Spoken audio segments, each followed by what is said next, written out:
Vamos lá então, Hebreus capítulo 11. Quem encontrou, diga glória a Jesus. Glória a Jesus. Ora, a fé é a certeza daquilo que esperamos, é a prova das coisas que não vemos, pois foi por meio dela que os antigos receberam um bom testemunho. Pela fé, entendemos que o universo foi formado pela palavra de Deus, de modo que aquilo que se vê não foi feito do que é visível. Pela fé, ofereceu Deus sacrifício. Pela fé, Abel ofereceu a Deus um sacrifício superior a Caim. Pela fé, ele foi reconhecido como justo quando Deus aprovou a sua oferta, embora esteja morto, por meio da fé ainda fala. Amém? Amém. Glória a Deus. Glória a Deus. Jesus merece aplauso.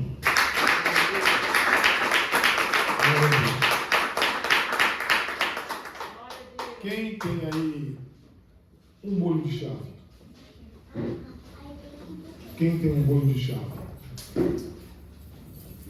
Ok. Agora eu vou pedir auxílio da pastora Lúcia, ver se eu vou fazer certo. Chave. Palavra chave não. Chaves. C H V E S. Chaves. Grava bem esse nome. Chaves, consegue repetir? Chaves. Não, Chaves, o Chaves lá não, hein? É Chaves mesmo, senão outras pessoas vão pensar que é o Chaves do Chaves. É o Chaves mesmo. Chaves de abrir. Amém? Amém. Vamos falar Chaves? Chaves. Chaves.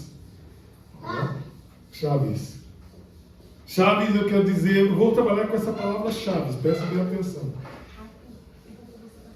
O que nós vemos aqui na palavra de Deus? Nós vemos vários exemplos de homens de Deus que tiveram fé. Esses homens foram um exemplo para todos nós. Exemplo de confiança na primeira palavra da letra chave, que é C. Exemplo de habilidade, que é a letra H. Exemplos de valores, que é a letra V. Exemplo de esperança, que é a letra E. E exemplo de superação, que é a letra S. Por que eu estou falando isso? Porque muitas das vezes nós não conseguimos entender o que Deus fez com os homens, personagens do Antigo Testamento, pela fé. E a fé, traduzindo no hebraico, ou por grego, melhor dizendo, é confiança. Quem tem confiança tem tudo. Quem tem confiança é um vencedor. E nós vemos aqui um grande exemplo de confiança. Gênesis capítulo 5, verso 19, diz que Enoque andou com Deus. E Deus para si o tomou. Confiança. Então Enoque teve confiança, assim como Abraão. Deus falou para Abraão: sai do meio da tua parentela e eu te mostrarei para onde tu deves ir. Abraão era rico? Rico. Abraão era bem de vida? Sim. Mas ele teve confiança. Não foi por uma vez. Teve outras vezes que Abraão teve confiança. Foi quando Deus pediu o seu filho Isaque para que fosse sacrificado. Ele teve confiança. Ele levou o filho para ser sacrificado. Sacrificado. Isto é confiança. Vamos lá. Aí nós vemos também a palavra, a letra H. Habilidade. Habilidade. É isso mesmo? É. Habilidade. Perdão. H é confiança, habilidade, aspiração. Nós vamos falar de habilidade. Habilidade de quem? Quem que foi enfrentar o gigante Golias e só foi debaixo da graça do Senhor e com a habilidade que Deus o colocou? Davi. Às vezes, nós olhamos para personagens bíblicos e nós vemos que eles não tinham muita coisa a não ser o Senhor que estava na frente dele. Davi Com algumas pedras ele venceu, se eu não estiver equivocado, 5 pedras. Ele venceu o gigante Golias. Existia gigante naquela época? Sim, existia. Grande gigante. Mas o gigante especial que amedrontava o povo de Deus, que ameaçava o povo de Deus, era Golias. E o povo de Israel estava apático, tipo temido, porque reconhecia a grandeza e a superioridade de Golias. Mas com a habilidade, Davi venceu Golias. Amém? Amém? Agora entramos em aspiração. Por que aspiração? Porque o povo de Israel, que estava no Egito, sendo escravizado, sofrendo por um grande período, 430 anos, se não estiver equivocado, ou 400 anos, eles estavam sendo escravizados, amassando barro no Egito. Eles tinham aspiração por coisas melhores, por coisas boas, mas no Egito eles estavam desesperançosos. Pelo fato do quê? Pelo fato de que Faraó não deixava eles sair para canto algum. Escravo não tem direito. Escravo não tem liberdade. O nome já está dizendo escravo. Mas eles tiveram aspiração, e a inspiração vinha naquilo que Deus iria enviar para eles. Alguém que iria fazer eles sair daquele lugar e aspirar a uma terra que manda leite e mel. Amém? Então, em primeiro lugar, eles tinham que aspirar alguma coisa. E quem foi que aspirou? Moisés. Moisés veio, foi o libertador. E vale lembrar também que essa aspiração deles, lembra o personagem de Moisés ainda que está... Alguém do personagem de Moisés, que quando Moisés foi colocado no cesto e colocado nas águas, o cesto flutuou nas águas, e os pais tiveram fé e aspiração que Deus iria guardar o menino, o garoto Moisés. Amém? Amém. Amém? Amém. Lembrando que quando eles estavam no Egito, eles eram residentes do Egito temporariamente. Nós estamos aqui nessa terra temporariamente. Amém. Nós estamos aqui nessa terra temporariamente. Então nós temos que aspirar a coisa maior. E quando nós aspiramos coisa maior, nós alcançamos. Só que muitas vezes, no meio do caminho, nós perdemos a confiança, nós perdemos a habilidade, nós perdemos valores. E essas coisas o cristão não pode perder. O cristão tem que ter isso sempre com ele. Confiança no Senhor, habilidade com as coisas de Deus para derrotar, mas aí com o mundo espiritual, com as armas espirituais, é também valores. E aí, eu quero destacar um outro personagem que teve valores. Antes do povo ir para o Egito, eu quero destacar José. Por que José? José simplesmente, ele foi vendido. E foi através dele, através dos projetos e dos planos de Deus, que José foi para o Egito. Quais são os valores? José tinha tudo para dormir e deitar com a mulher de Potifar. E o que ele fez? Ele valorizou os valores das coisas, ele deu valor às coisas espirituais. Algo que nos nossos dias não estão acontecendo. Nós precisamos dos valores às coisas espirituais. Em contrapartida, eu digo que as coisas espirituais, elas não são negociáveis, ou seja, elas são inegociáveis. Nós precisamos priorizar as coisas espirituais. De que jeito? Estamos aqui cantando, adorando. Nós já poderíamos dizer, fomos embora porque o Senhor nos ouviu. Mas a graça de Deus faz nós exaltar e adorar Ele, porque o digno de toda exaltação e de todos os valores é Ele. E é para Ele, amém?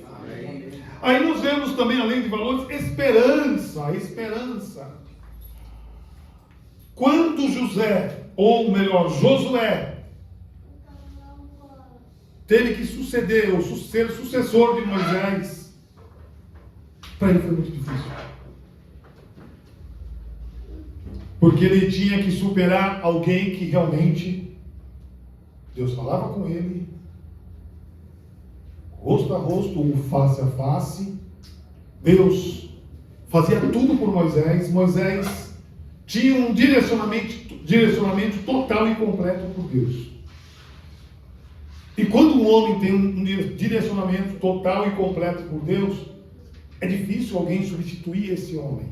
E para Josué, embora foi discípulo de Moisés, para ele substituir Moisés foi difícil. mas ele foi discípulo. E o que nós vemos aqui em Josué? Esperança. Qual é a esperança? Deus mandou eles irem para a terra, para Canaã, se eu não estiver equivocado, e lá eles viram o quê? Homens gigantes, que carregavam um cacho de uva, coisa assustadora. Os espias vieram de lá assustados, mas eles tiveram esperança que a terra seria deles. Muitas das vezes nós também ficamos em algum momento com esperança, em outro momento desesperançoso, devido às coisas que vão acontecendo, o que os nossos olhos veem deixa nós desesperançosos. Mas será que Deus está no meio disso tudo? Quem sabe os espias vieram pensando: será que Deus está no meio de tudo isso? Olha o tamanho dos homens, olha o brutamonte, gigante. São gigantes. Mas Josué trouxe a eles esperança, porque se Deus falou, Deus iria cumprir. Sim ou sim? Sim ou sim? Sim. Agora nós vemos aqui um momento de superação. Voltamos ao grande personagem que o texto trabalha muito com ele, que é o Moshe, que quer dizer Moisés. Moshe em hebraico quer dizer Moisés. Não sei se vocês conseguem dizer Moshe, que quer dizer Moisés. Por que momento de superação? Deus tirou eles do Egito. Deus não avisou que o faraó iria segui-los. Mas Deus deu prova de superação para eles, colocando-se na frente com uma coluna de fogo, para que ninguém pudesse chegar, para que ninguém pudesse se aproximar. Deus estava passando uma mensagem assim: esse povo é meu, e comigo ninguém mexe. Ou melhor, com eles ninguém mexe. Deus faz isso conosco também. Embora às vezes nós duvidamos, embora às vezes nós ficamos preocupados, mas Deus faz isso conosco também. Conosco, sendo de Deus, ou eu e você, sendo de Deus, ninguém vai mexer conosco. Amém. Aquele que mexe conosco é a mesma coisa que mexer com as meninas dos olhos de Deus. Amém? Amém. Então, em que ponto entra a superação aí? A superação entra a partir do momento em que, lá no livro de Neemias, capítulo 9, verso 8, a palavra diz assim: que eles andaram tanto pelo deserto, arenoso, cheio de terra, e as suas vestes, as vestiduras, os vestidos que eles usavam, e as suas roupas não envelheceram. Neemias capítulo 9, verso 8. Neemias. Não envelheceram. Por que não envelheceram? Por que não envelheceram? Porque Deus cuidou. E quando eles saíram do Egito, eles passaram por essa situação. Voltando um pouquinho, o que Deus fala com Moisés? Moisés, na hora que ele fica de frente ao mar, o que você vê, Moisés? Água. O que o povo via? Água. As pessoas já estavam reclamando, murmurando, se lastimando. Tu tiraste nós do Egito, lá nós tínhamos melão, lá nós tínhamos frutos, lá nós tínhamos tudo de bom para comer, e agora aqui, nós estamos avistando água. Como nós vamos fazer? O que vamos fazer? Essa reclamação tinha sido no deserto e um pouco antes. Gostaríamos de voltar, gostaríamos de retroceder, porque aqui onde nós estamos não vai ter uma saída. Mas Deus falou para Moisés: Moisés, o que tu tem nas mãos? Moxa, o que tu tem nas mãos? Um cajado. Então fere as águas. E ele feriu as águas, encostou o cajado nas águas. Quando ele encostou o cajado nas águas, as águas se abriram e ficou como se fosse paredes, duas paredes, e eles passaram pela superfície das águas, mas na terra mesmo, e foram para o outro lado. Quando atravessaram, chegaram do outro lado, eles já estavam praticamente livres. E Deus mandou de novo: Moisés, fere de novo as águas. Moisés feriu as águas, e as águas que estavam entre duas paredes se uniram. E o povo de Faraó, que já havia entrado, achando que podia imitar o povo de Deus, que podia acompanhar o povo de Deus, foram derrotados, porque foi Deus que mandou Moisés ferir as águas de novo, e as águas se fecharam. Isso foi superação. Glória a Deus. Porque aqueles que estavam sentindo: estou derrotado. Aqueles que sentiram: nós deveríamos continuar no Egito. Não tem pessoas assim, apáticas, medrosas, com receio de enfrentar o desafio? Cristão tem que enfrentar os desafios. E os desafios foram feitos para ser quebrado mesmo. Mas com homem e com mulheres de Deus, diga: eu sou homem, eu sou de Deus. Então o povo venceu a superação, ou melhor, o povo se superaram. Aí eu disse para vocês que nós íamos trabalhar com essas palavras. Só para me finalizar. Como está a nossa confiança diante de Deus? Como está a nossa habilidade com a palavra? Como está a nossa aspiração no meio de tantas informações tecnológicas, do jeito que o mundo está? Como está a nossa aspiração para o reino celestial? Porque para congregar ou servir a Deus, tem que aspirar ao reino. E hoje não se fala mais no reino. Quando eu digo reino, falo de salvação. Hoje não se fala mais de salvação. Os cristãos não querem aspirar o reino. Ou os evangélicos não querem aspirar o reino celestial. Lá em São João capítulo 14, a palavra diz assim, que na casa do meu pai há morada para todos. Só que a gente tem que ter aspiração. A mesma aspiração que nós temos para levantar cedo para trabalhar, a mesma aspiração que nós temos para obter aquilo que nós queremos, o reino do céu é a mesma coisa. E a Bíblia, por sinal, nos orienta que o reino dos céus é tomado à força. Valores. Cristão não pode perder valores. Tem cristão se vendendo. Glória a Deus. Tem cristão se vendendo. Vendendo como? Dentro da igreja é cristão, lá fora, mau testemunho. Nós temos que ser crente dentro da igreja ou lá fora e temos que dar bom testemunho dos valores. Eu disse para vocês que os valores cristãos são inegociáveis. Amém? Amém. Esperança. Nós estamos aqui porque temos a esperança que Jesus vai vir. Espero que você esteja na mesma vibe, na mesma fé, no mesmo propósito. Senão não adianta nós estarmos aqui cantando, louvando, porque o dia que Jesus manifestar no ar ou nos ares, nós podemos ser pegos de surpresa. E eu, pastor Enoque, esse que vos fala, eu não quero ser pego de surpresa. Por isso, eu quero ter a esperança que Jesus vai vir e vai arrebatar a igreja. Glória a Deus. Amém? Amém. E superação? Aonde nós vamos? O que nós vamos? Que fazer para superar? A Bíblia nos ensina e nos mostra que o mundo jaz no maligno. Mas o crente não. O cristão tem que fazer a diferença. Ah, pastor, tu não está na minha pele, não sabe a minha luta. Eu sei. Mas o que Jesus fez para superar tudo? O que ele fez para superar tudo? Ele passou por 3 estágios: prisão, crucificação e execução, que é a morte. Ele foi executado. Porém, ele superou quando ele disse essas palavras: Pai, está tudo consumado. O que ele quis dizer com tudo consumado? Está tudo feito. Está tudo realizado. Está tudo completado. Eu vim, fiquei 3 anos, operei milagres, fiz maravilhas, fui xingado, fui escrachado, fui humilhado. Estou aqui de braços abertos na cruz pela humanidade, mas está tudo consumado. Glória a Deus. Aleluia. Amém. Tudo consumado.